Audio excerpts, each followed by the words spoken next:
The sacredness of limits. Why freedom without boundaries destroys souls. We live in an age that glorifies freedom above all else. The modern world screams, be free, be limitless, be whoever you want, do whatever you feel. Freedom is presented as the highest virtue, the goal of politics, the promise of capitalism, the cry of every social movement, and the golden fruit of modern individualism. But what happens when freedom is divorced from boundaries? When liberty becomes license?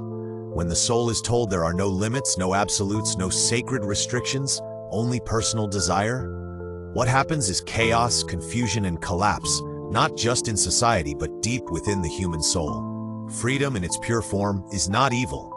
In fact, in many contexts, it's beautiful. The freedom to worship, to speak truth, to seek knowledge, to live with dignity. But true freedom is not the absence of all boundaries. It is the alignment with the right boundaries. When freedom is not restrained by morality, purpose, and divine guidance, it becomes a tool of destruction. Like a river with no banks, it floods and drowns everything. Like fire with no containment, it burns through civilizations. Let's take a step back. What even is a boundary? It is not a prison. It is not oppression. A boundary is a form, a protection, a discipline, a sacred limit that creates structure, meaning, and direction. Every divine command is a boundary, not to limit our growth, but to channel it. The soul is like a wild horse. Without reins and discipline, it gallops into cliffs, but with boundaries, it becomes majestic, noble, and powerful. A soul without sacred limits becomes enslaved, not to God, but to the self. The modern world has convinced people that boundaries are a form of oppression, that religion is restrictive, that traditional morality is outdated, that gender roles, family structures, religious duties, modesty, discipline, are all ancient chains that must be broken in order to be truly free. But what has this freedom given us? It has given us generations drowning in depression, anxiety, identity crises, and spiritual numbness. It has given us children raised by screens instead of parents, marriages broken by sexual confusion, youth consumed by hedonism, and adults who have everything, and yet feel empty. When you remove the sacred boundaries, you also remove the meaning. The very purpose of human life is to submit to divine order. When people say, my body, my choice, they forget, you didn't create your body, you don't own your soul, you didn't design the cosmos, you didn't write the moral law. You are a servant, not the creator. But when modernity teaches people to worship the self, it detaches them from this divine truth. Now, boundaries feel like an insult to ego, rather than a map to salvation. Look at sexuality, for instance. One of the most powerful sacred gifts from God, meant to be expressed within marriage, governed by modesty, and filled with purpose. But remove the boundaries and it becomes a playground of destruction. People now experiment without consequence, love without loyalty, and destroy their fitra in the process. Lust becomes normalized, even glorified. Pornography becomes education. Sexual boundaries are mocked, and now entire generations are addicted, spiritually paralyzed, and emotionally broken. All in the name of freedom. The same applies to speech. People demand the right to say anything, anytime, about anyone. But words have power. And without boundaries, speech becomes a weapon.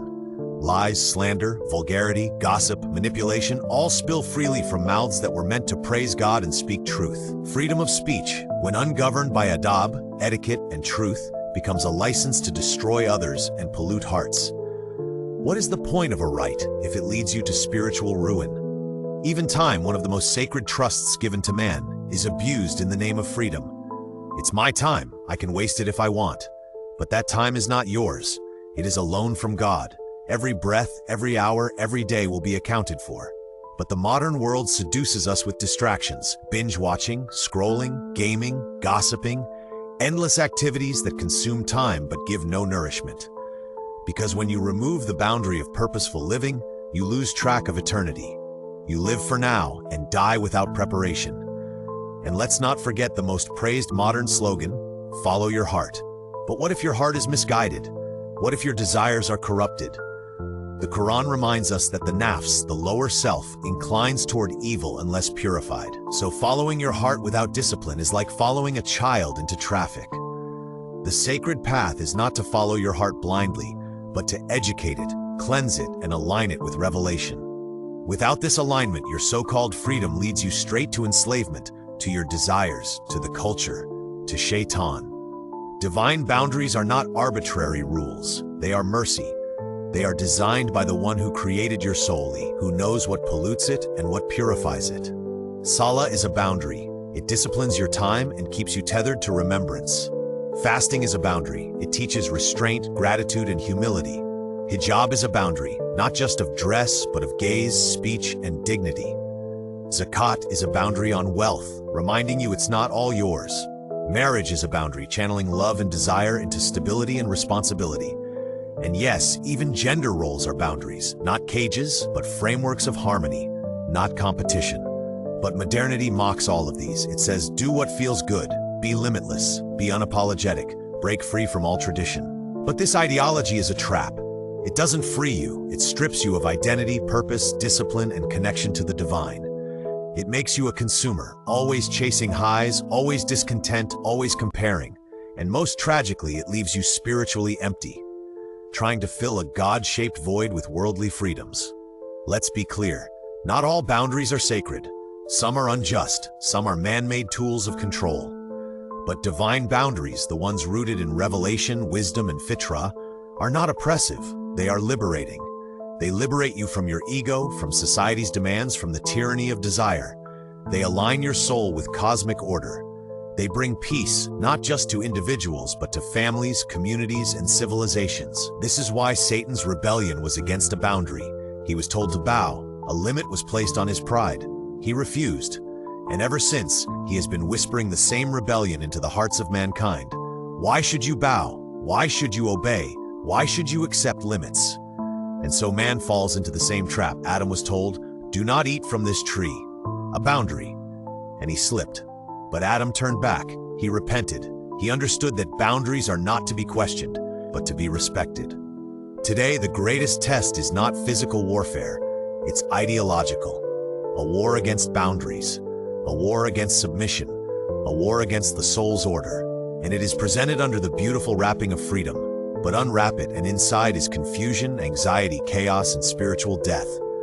Real freedom comes not from doing whatever you want, but from doing what you were created for. And that can only be known through revelation. When you live within divine limits, you become free from addiction, from peer pressure, from the noise of the world. You begin to taste a different kind of liberty, one that brings peace, stability, and nearness to God. So if you feel lost, anxious, unstable, ask yourself, have I been living within the sacred boundaries? Have I mistaken slavery to desire as freedom? Have I broken the divine fence and now feel the wolves of the world attacking my peace? Rebuild the wall. Reclaim your soul.